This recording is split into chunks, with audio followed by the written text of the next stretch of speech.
The backyard was crowded with neighbors, but the only thing they would remember was the dress Ashley held up like a trophy. Look at this yellowed trash. 60 years of dust. Perfect for the fire pit. She wouldn't dare. Not in front of all these people. Not with Emily filming. Emily's phone was recording her heritage project. Now, it was capturing the destruction of her grandmother's most treasured dress. It's just old clothes, Mom. She's helping you clean house. Right, honey? Enough sentimentality. Watch this. The dress hit the flames and ignited with a roar. The hand-stitched lace shriveled in seconds. A few guests gasped. Someone whispered, "Is that real?" But nobody moved to stop it. There. Now the house can breathe. You are welcome, Anna. Anna stood still, her eyes on the flames, unreadable. Emily kept recording. Something in the silence promised this was not over. The party ended. The guests left quietly. Anna went inside and stood alone in the living room. She opened the wooden box. A scrap of ivory lace lay inside, torn from the hem. It fell from her hand. Before they noticed, I tucked it into my pocket. She sat with the scrap and an old wedding photo. The memory clung to the edges. In 1962, she walked down the aisle in that dress, a Dior gift from James's mother. It was more than fabric. It tethered her to the man she lost too soon. 57 years. Gone in 2 minutes. And my son laughed. She put the photo down and walked to the telephone. Her hand steadied. Catherine, it's Anna. I need you. Tonight. Catherine Morrison, her oldest friend. Anna didn't know yet that she'd just called exactly the right person. Catherine answered on the third ring, her voice steady and alert. She knew calls at this hour meant trouble. Anna, what happened? You sound shaken. Ashley threw my wedding dress into the fire pit. She called it yellowed garbage, and David laughed. A sharp breath. Then silence. Catherine's fury was a cold pause. The Dior dress? Anna? That dress was appraised at $180,000 back in 2019. I still have the insurance paperwork. But more importantly, were there any witnesses? Emily was recording for her school project. She caught everything. There were 32 people. Perfect. That's 32 witnesses on tape, including a minor's recording, admissible. But Anna, the insurance claim is the least of your options. Do you remember the contempt clause in your trust? Anna had forgotten. Catherine recited it from memory. Any beneficiary who demonstrates contempt for the legacy of the estate may be revoked without contest. Revoked. David could lose everything. The brownstone, the lake house, the brokerage account. Anna looked at the scrap of lace in her palm. For the first time, she didn't see ash. She saw a match. Anna went to the study, turned the dial on the wall safe, and pulled out the leather-bound trust. The document fell open to the clause Catherine had highlighted years ago. She read the words again. Contempt for the legacy.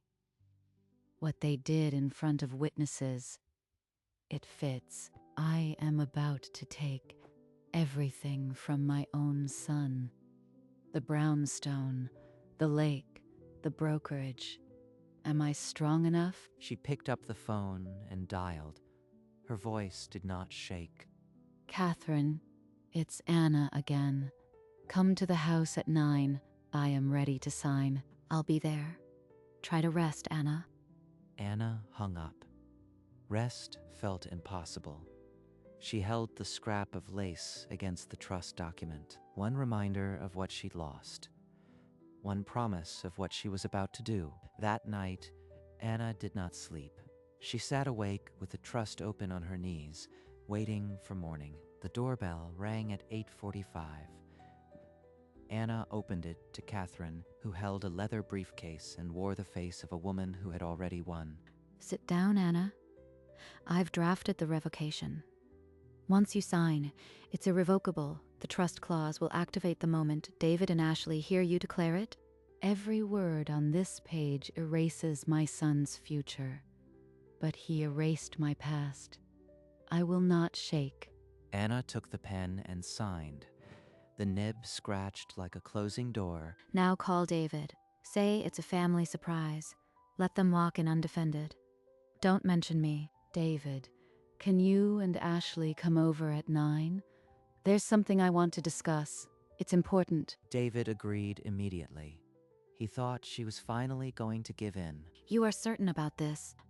I've been certain since he laughed. Catherine slid the recorder into her pocket. They waited in the kitchen, coffee untouched, until the gate buzzed. Anna opened the front door. David and Ashley stepped inside, Ashley's smirk already in place. What's the big surprise, Anna? Finally decided to declutter the whole house. Or did you find more trash for the pit? Anna didn't smile. She gestured them toward the sofa, her hand steady. This isn't a family surprise. Something is wrong. They followed Anna into the living room. Catherine remained seated in an armchair, her hands folded on a leather briefcase. Who's this? Your new best friend? Or did you hire someone to help you finally throw out the junk? This is Catherine Morrison. She's my attorney. The word attorney landed like a slap. David's face drained. Ashley's smirk froze. An attorney? What is this? An intervention? You can't be serious, Anna. They sat on the sofa, David on edge, Ashley arms crossed. Catherine opened her briefcase, and the room held its breath. David, I've reviewed the trust. You are no longer set to inherit the brownstone. The brownstone. That's our home. She can't mean it. Oh, please, Anna. You can't seriously think you can rewrite an inheritance on a whim. The lake property, the brokerage account, and the insurance payout from the dress you burned. None of it will come to you. Is this a joke? You can't just take things away. You are losing it, old woman. She's not bluffing. I've never seen her eyes like this.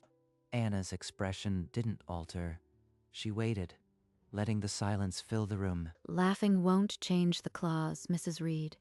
The trust is irrevocable. Trust? What trust? This is absurd. David, say something.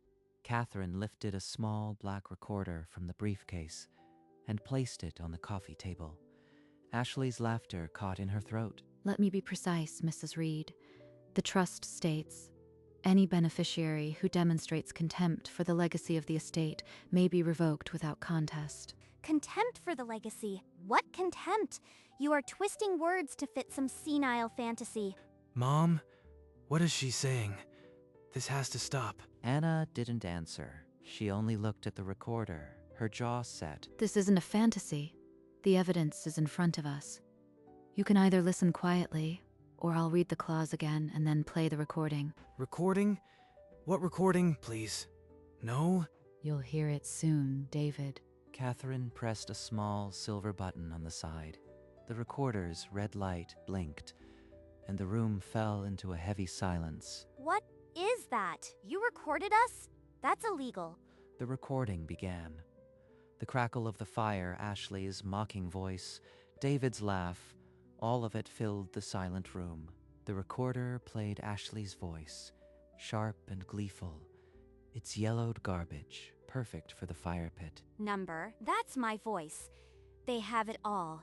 Then David's laugh filled the room, followed by the crackle of flames. I laughed. I actually laughed while she burned it. The recording ended. Catherine pressed stop. Silence returned, heavier than before. 32 witnesses on tape, including your daughter. The contempt clause is triggered. That doesn't mean anything. It was just a bad joke. You can't destroy us over a joke. Catherine slid a thick, stapled document across the table. The signed revocation. It's already done. Every asset listed has been reassigned. You have no legal recourse. Anna sat motionless, her hands folded. She had become a stranger to the people in this room. Ashley ripped the stapled document from the table, her knuckles white, eyes scanning the impossible words. This can't be legal. You are crazy, Anna. You can't just erase us. The trust is ironclad. Contest it and you'll lose everything and pay far more than the assets are worth. She means it. The brownstone, the lake house, the money, all of it. Gone. Mom, please. I am your son. You can't do this to me. Anna's eyes glistened, but she pressed her lips together and said nothing. Ashley hurled the papers to the floor and snatched her designer handbag, her face twisted with fury. You'll regret this, old woman. When I am finished, you'll have nothing and no one. She stormed toward the front door, yanking it open, screaming for David to follow. David stayed on the sofa, sobbing, unable to choose between his mother and his wife. At the threshold, Ashley spun back, her voice a whip in the quiet room. David, get up! Now. Or don't bother coming home. David rose slowly, his shoulders hunched. He looked at Anna, then at the open door. I am not the one who burned my legacy, David. She did. Your legacy! It was a rag. An old, worthless rag. One more word, and I'll add slander to the file, Mrs. Reed. Ashley stared, her mouth opening and closing like a caught fish. Then she yanked the door wide and screamed for the last time. David's chest heaved. He wiped his eyes with a sleeve and looked at Anna one final time. Then he walked out behind his wife, his steps slow and heavy, as if his shoes were filled with stone. The door slammed. Anna didn't move. The room felt larger, emptier, and the porcelain box on the mantel seemed to hold more than ashes. In the silence, Catherine gathered the scattered papers from the floor. Her hands moved slowly, as if each sheet weighed 100 pounds. It's done, Anna. I am sorry it had to be this way. Anna kept her eyes on the porcelain box. Her voice, when it came, was distant, as if from the far end of a long hallway. He laughed, Catherine. My own son laughed. Catherine had no answer for that. She placed a hand on Anna's shoulder and squeezed once heavily. He'll come around. Maybe not now, but someday. Then she picked up her briefcase and walked toward the door, her heels clicking on the hardwood. Keep the signed copy. Call me if you need anything. Anna nodded but didn't rise. The door opened and closed with a soft click, leaving her alone with the ash box and the ink still wet revocation. For a long time, she didn't move. The house held its breath, waiting for a grief that never broke its surface. The shadows in the living room grew long. Anna remained in the armchair, the ash box resting in her lap. At last, she opened the porcelain lid. Inside, gray powder and a few surviving threads. A tear traced a slow path down her cheek and fell into the gray dust. She thought of 1962, the garden, James waiting at the altar, his mother Caroline pinning the Dior veil. Then she closed the box, rose, and placed it on the mantel next to James's photograph. Her wedding ring clinked against the porcelain. The phone shattered the quiet. The screen glowed with a single word, David. It vibrated against the wood like an accusation. She let it ring once, twice, 3 times. Each ring pulled the moment tighter. On the 4th ring, her hand reached out, steady, despite the slight tremor in her fingers. She lifted the receiver, the cold plastic pressing against her ear. The screen still glowed David. David. Mom, please. Ashley says she'll leave if we don't get the house back. I have nothing. You have to fix this. I can't, David. The trust is final. You chose to laugh while she burned everything I had of your father. I was weak. I am sorry. I didn't mean it, Mom. I'll do anything. Please. Sorry doesn't rebuild what you helped destroy. I heard you, David. I heard my son laugh. I am your son. Without you, I have no one. Ashley will leave. I'll be alone. You were gone. the moment you chose her cruelty over my legacy. I can't undo that. Mom, I love you. Please, I am begging you. I love you too, David, but I can't save you from this. Goodbye. A click echoed through the line, then nothing. Anna held the silent receiver against her ear, unable to let go. At last, she placed it back in the cradle. The quiet returned, but now it felt like the bottom of a well. In the heavy silence, a fragment surfaced, the insurance policy. David had been named as the beneficiary. He would have gotten the payout too. I can't let that happen. But the money could do something good for Emily. She reached for the phone again, her joints aching, and dialed Catherine's number. Anna, what is it? The insurance payout for the dress. I want to change the beneficiary. Direct it into a trust for Emily's education. That's a wise decision, Anna. I'll draft the change and file it this afternoon. Anna hung up and let out a breath she hadn't realized she'd been holding. Her gaze drifted to the ash box on the mantel. The gray powder held no color, but for the first time, she saw a trace of light. At least something good will come from it. The next morning, Anna stepped into the backyard. The fire pit was a bowl of cold black stone. She knelt at the spot where the dress had burned, her knees pressing into the cool earth. I won't let this ground stay dead. It will grow something else. She dug a small hole with the trowel, the soil crumbling dark and fresh beneath the surface. She lowered the rose bush from its pot, its roots a tangle of pale threads. As she packed the soil around the stem, she lifted her gaze to the gray sky and spoke. I hope you understand, James. I had to protect something. She patted the earth flat and stood, brushing the dirt from her hands.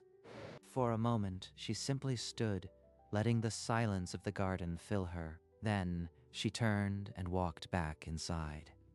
The rose was planted.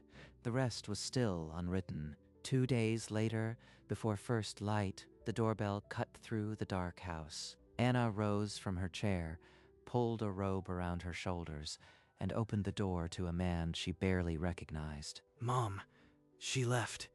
She took everything. I have nowhere else. Anna stepped aside. The cold morning air followed him in, but she said nothing. He collapsed on the sofa, his shoulders shaking. He looked like a man who had been hollowed out. She said I was useless now.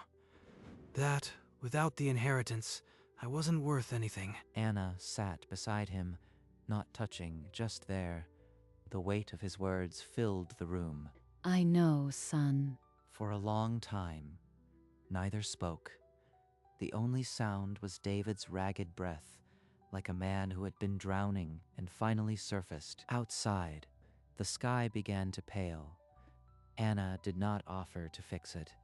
She just stayed. Why, Mom? Why did you take everything?